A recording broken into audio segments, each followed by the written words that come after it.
The expert in anything was once a beginner. A quote from Helen Hayes.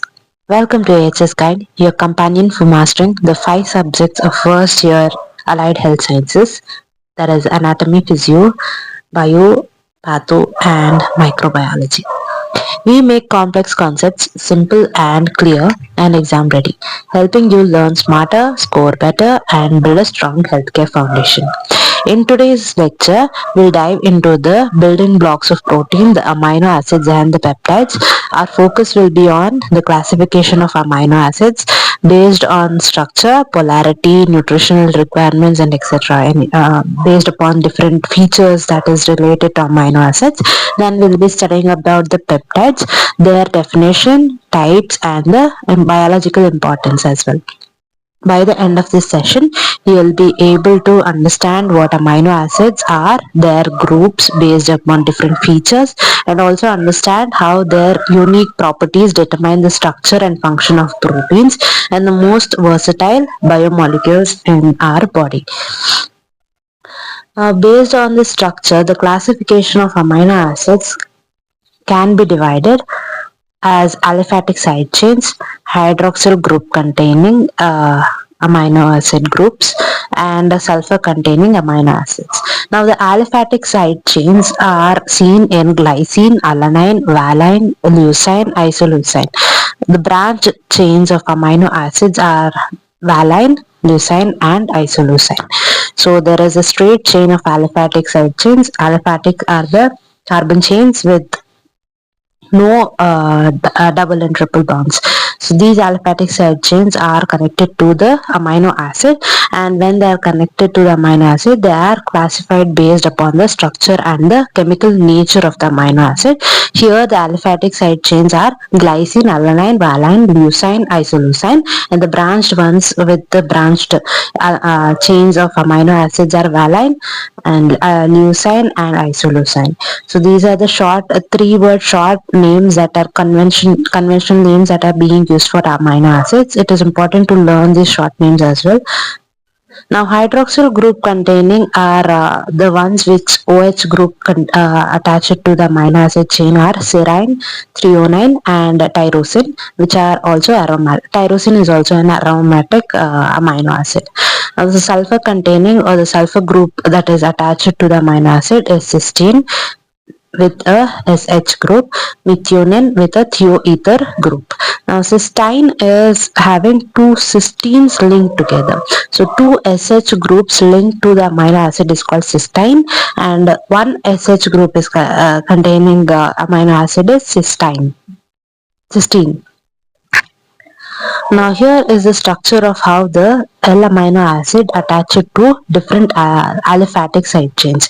So I told the aliphatic side chains are the carbon chains that are attached to the amino acid group.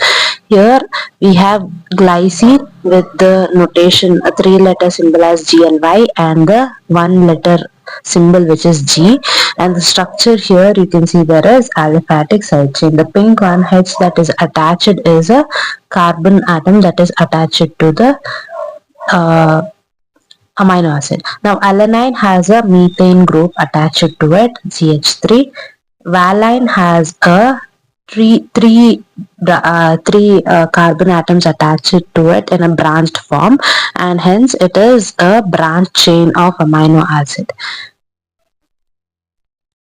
Then we have leucine, which is having four carbon atoms with attached, and the second carbon atom or the third carbon atom is having the branched two methane groups attached to it. So it is a branch chain. Again, isoleucine is also similar. There are four carbons that are attached in a different form. Here the branching is different, and the leucine and isoleucine look similar, but they have different type of branching.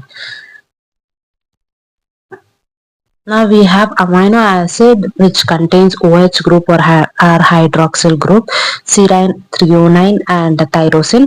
Serine has a methane group attached to OH group, so hydroxyl group is attached to the CHR group of the amino acid chain. Then we have threonine with two carbon atoms attached along with a OH group, COH group.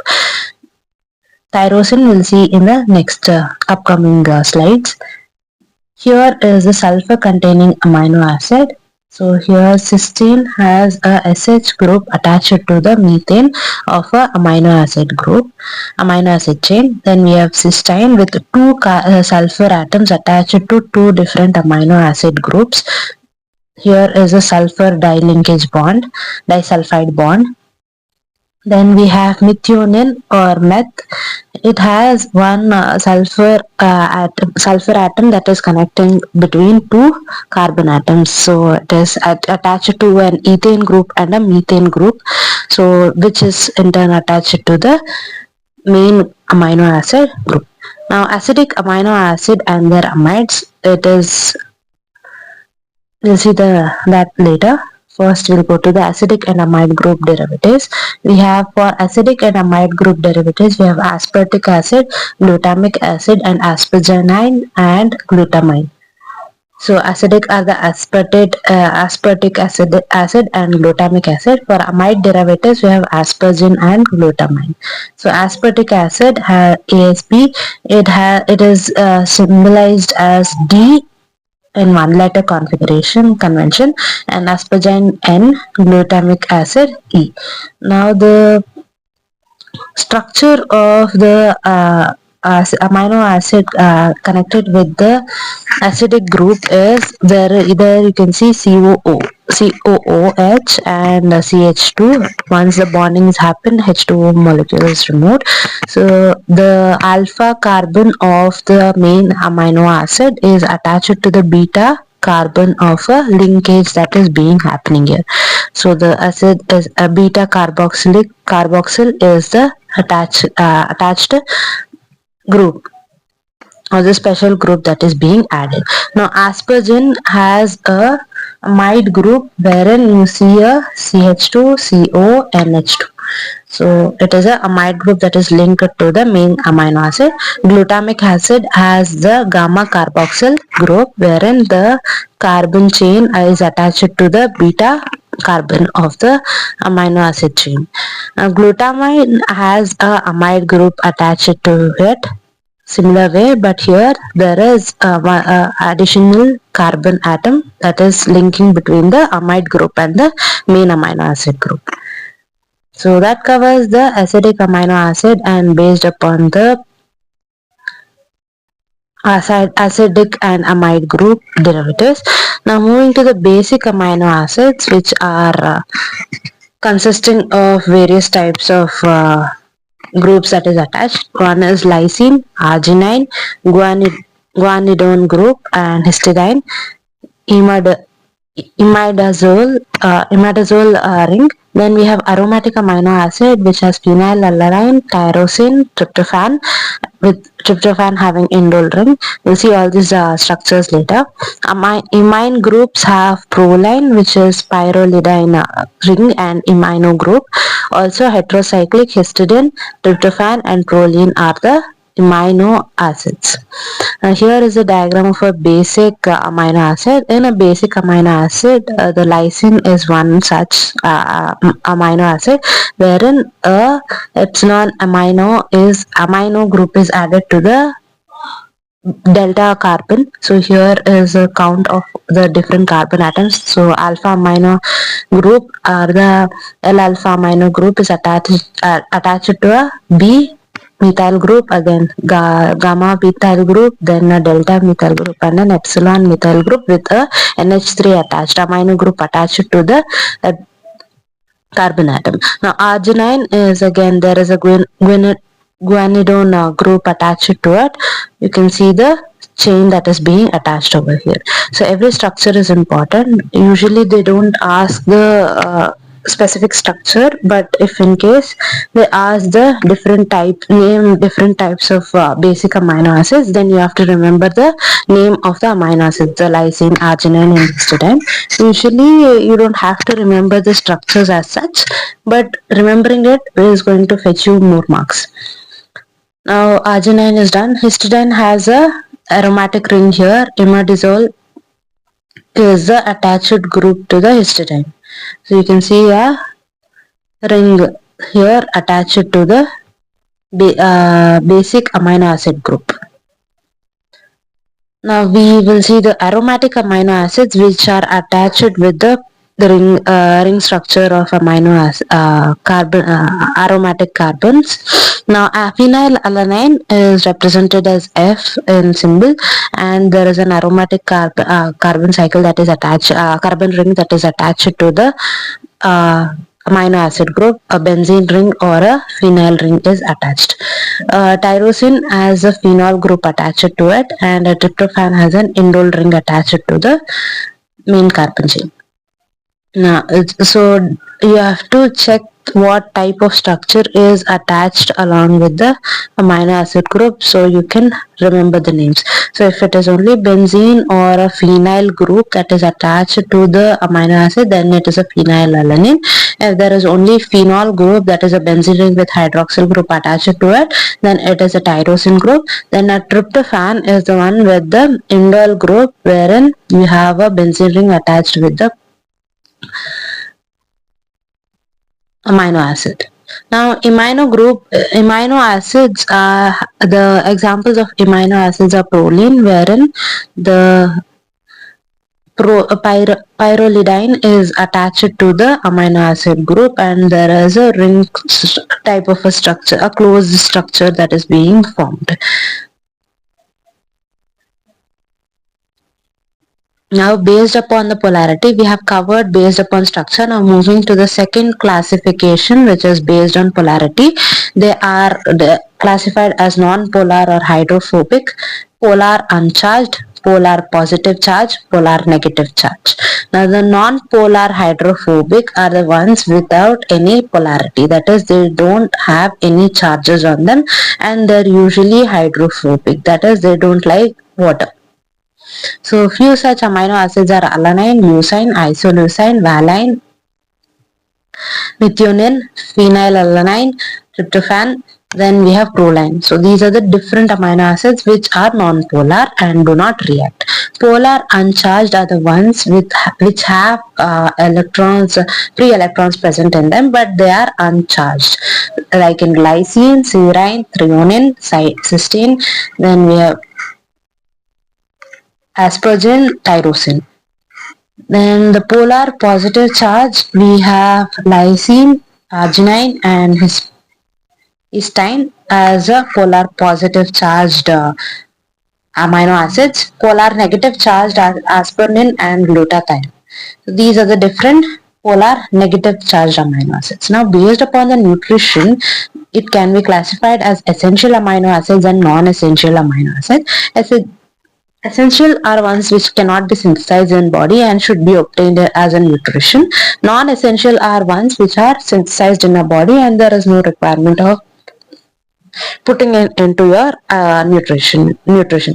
Now, arginine, valine, histine, isoleucine, leucine, lysine, methionine, phenylalanine, tryptophan, and threonine are the essential amino acids and should be provided with the external nutrition, that is through the food or through any of the intake, a digestive medium.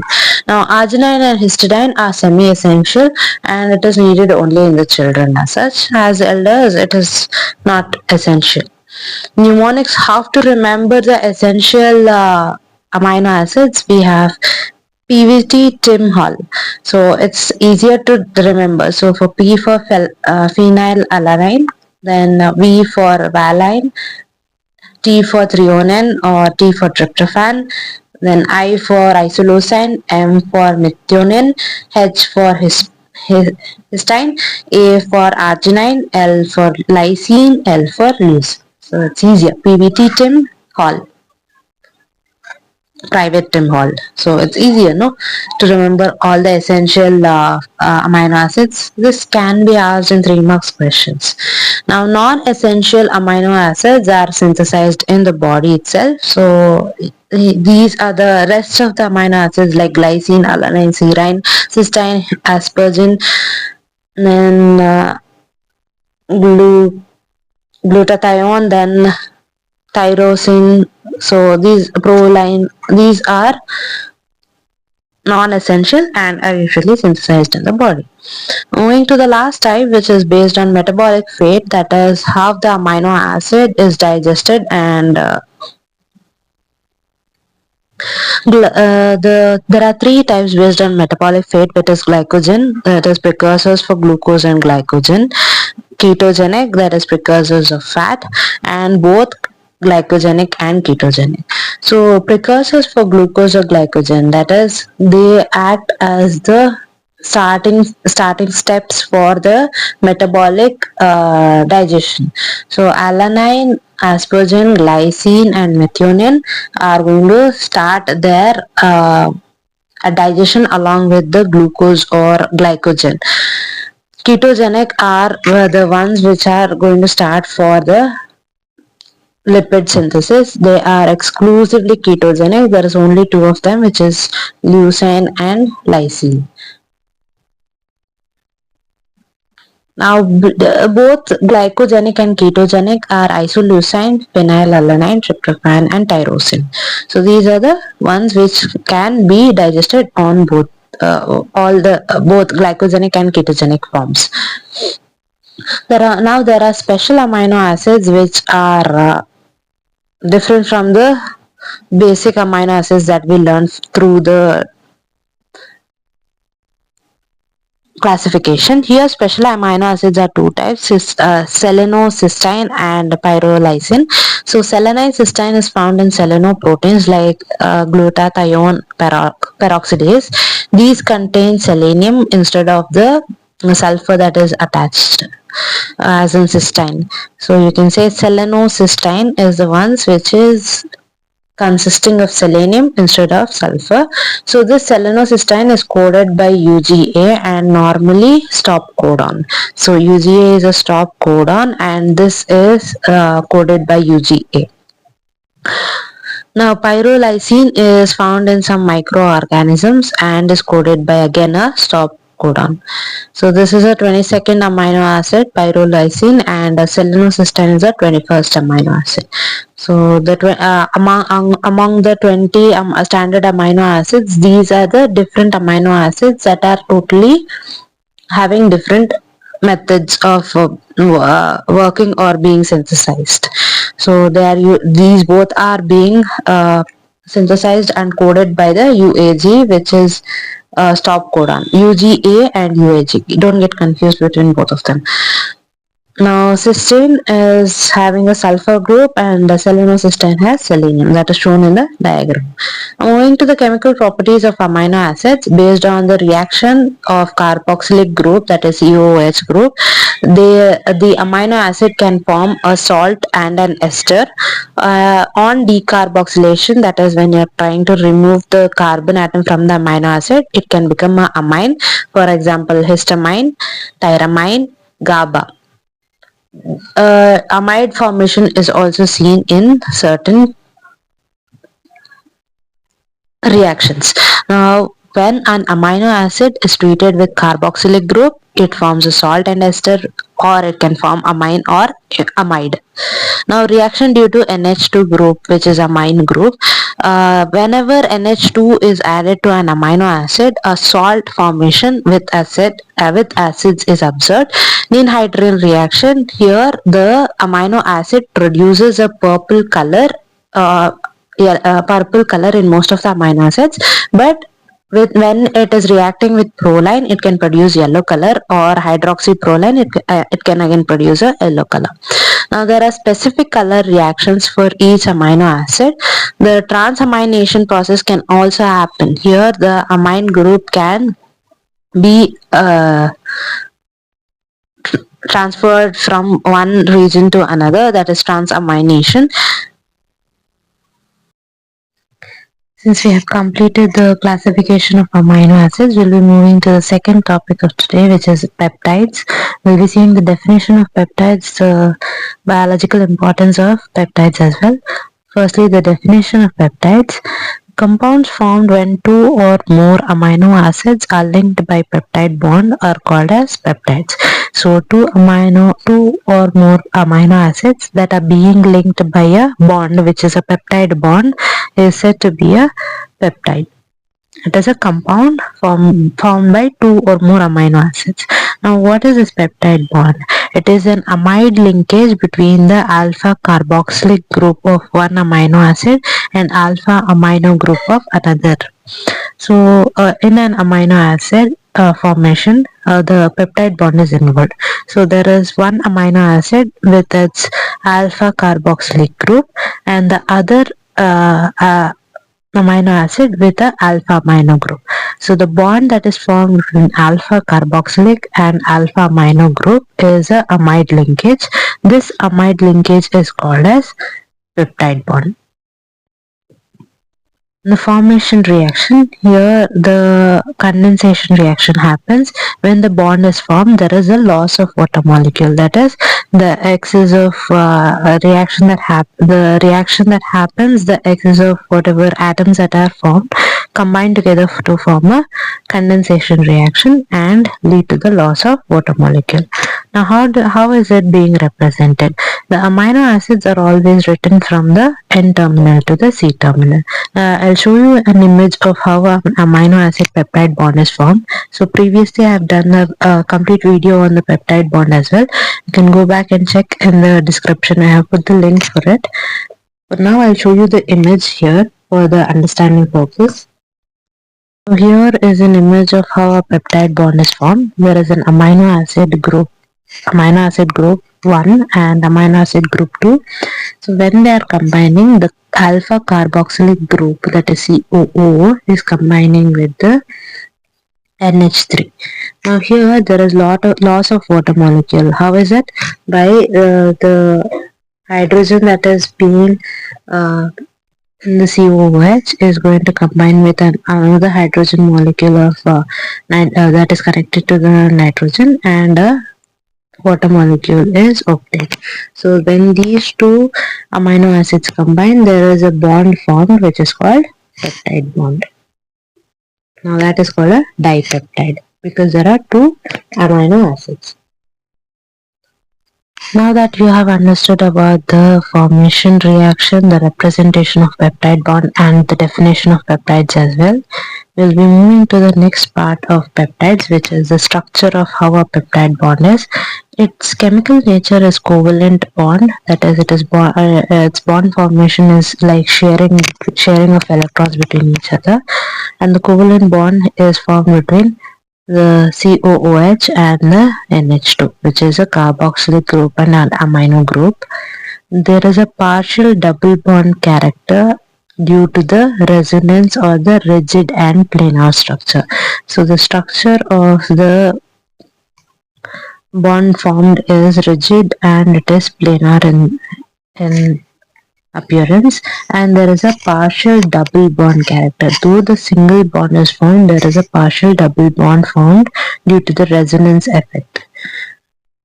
The conformation, it is usually trans configuration and it reduces the steric hindrance. So there is no steric effect that is being performed on the trans configuration. So it is a proper configuration and the configuration does not have any imbalance in the structure.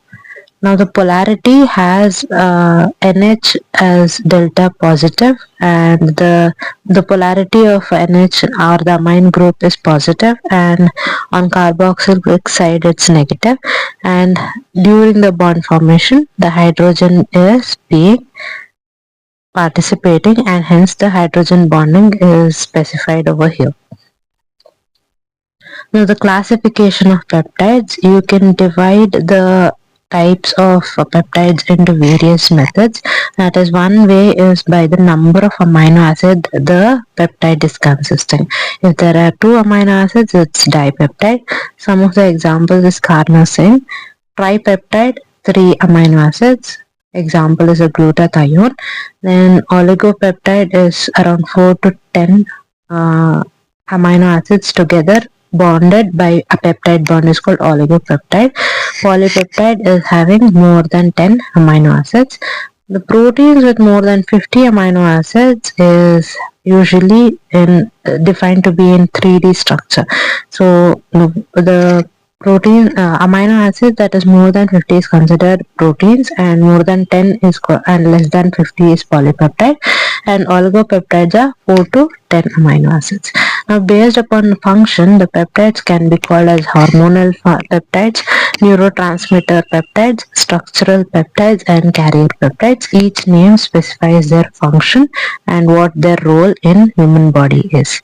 Hormonal peptides are involved in hormone secretion, hormonal action, neurotransmitters for transmitting the message from one neuron to another. Structural proteins are going to provide the structure to the body or the cell body. Then carrier peptide is the one who is acting as a transport mechanism.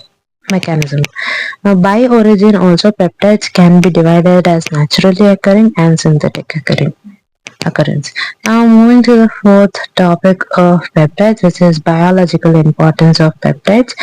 Here, based upon the function of the peptide in a human body, we can describe its importance. The first part is the hormonal peptide, wherein the hormonal action of the peptides is observed. Insulin is one of the hormonal peptide, and here insulin has two chains like we studied in studied in previous section. Here the two chains are called A and B structure, the chains, and which are linked to each other by disulfide bonds. And the insulin's role is to regulate the glucose metabolism. That is, it regulates the blood sugar levels.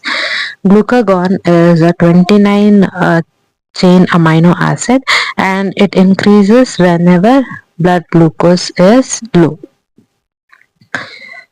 Now, calcitonin is it regulates the calcium and phosphate levels of a human body. Moving to the second type of a biologically important peptide, which is neurotransmitters and neurohormone peptides. These are endorphins or enkephalins, where these are derived from a large precursors, and they are pain modulators and mood regulators. That is the role of endorphins and enkephalins. Substance B is a pain transmission in CNS, that is central nervous system and peripheral nervous system. So the main role of the neurotransmitters is to transmit and receive whatever message is being sent. So they are involved in pain modulation, like the pain regulators inside your body, and mood regulations as well. They also transmit the pain from central nervous system to peripheral nervous system, acting as a carrier. Now, the carrier and functional peptides is another type of a biological important peptide. Here, glutathione GSH is a tripeptide, as we have already studied under classification based on the number of amino acids present. So, glutathione has 3 amino acids, and it is called as gamma glutamyl cysteine glycine. So, these 3 amino acids are bound to each other by a peptide bond, and they form glutathione. So the role of glutathione is to act as antioxidant. It helps in detoxification and maintains the sulfur hydrogen SH groups in the proteins. Now, carnosine is another carrier and functional peptide. Here it is having 2 amino acids, which is alanine and histidine, which are bound at beta and L structures. And these carnosines are usually found in muscles and brain. They also act as antioxidants and as a buffer pH. That is, in maintaining in regulating a proper pH, they act as a buffer. That is, they accept electron and hold onto it unless the pH is perfect for the release of the reagent, that atom that is causing acidity or basicity. So that is the role of buffers. Then peptides with specialized roles. There are certain peptides which act in a specialized manner, like the oxytocin, which induces the uterine contraction and the milk ejection in the mother. This oxytocin consists of 9 amino acids. Vasopressin is a ADH hormone, which is antidiuretic hormone.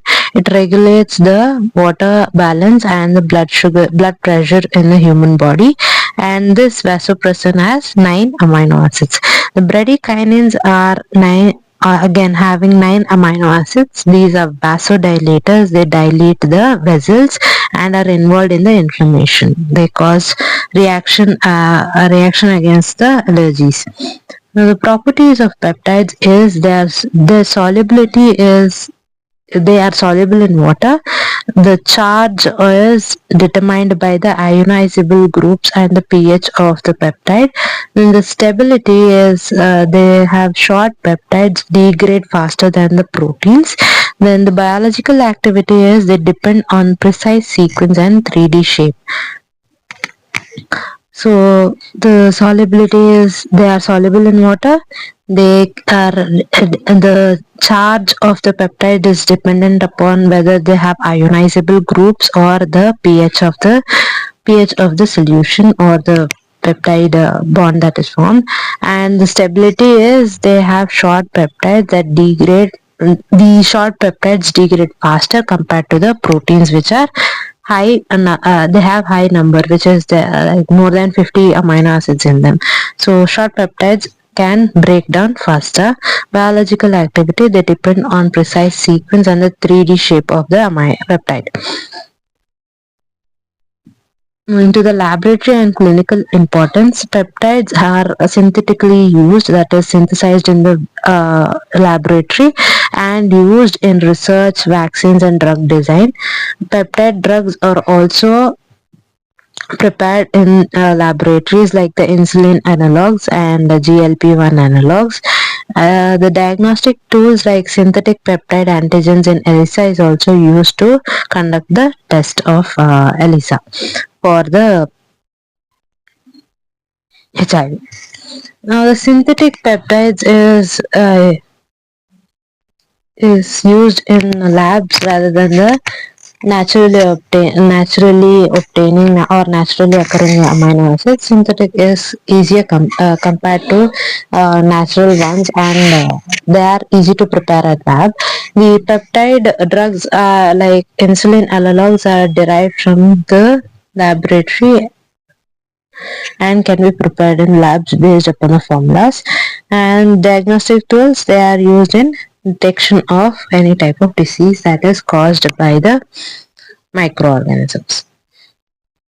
Now, the biologically important peptides is dealt separately and individually. Every peptide is dealt here. We will be doing biologically important peptides and the classification of proteins and its functions in the next video. Till then, keep watching AHS guide.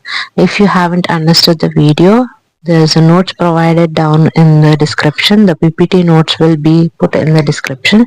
Go through the notes and see the video as well if you're not able to understand.